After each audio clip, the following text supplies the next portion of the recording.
Hello guys, আমি এই ভিডিওতে তোমাদের এই ব্যাটটা নকিং করে দেখাবো।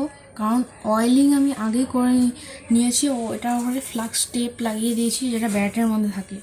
তো এখন আমি নকিং করব। তো তোমাদের কাছে যদি নকিংয়ের জন্য হ্যামার না থাকে তো তোমাদের বাড়িতে নিশ্চয়ই এরকম সক্স থাকবে। ওইটার মধ্যে এরকম একটা স্টাম্পার বল বা যে কোনো কাঠের সিনথেটিক বল নিয়ে তোমরা নকিং করতে পারবে কিছুটা এইভাবে বলটা নিয়ে তারপরে একটা এভাবে ঘুরিয়ে তারপরে তোমরা নকিং করতে পারবে কিছুটা এইভাবে। তো আমি এখন পুরো ব্যাটটা নকিং করব।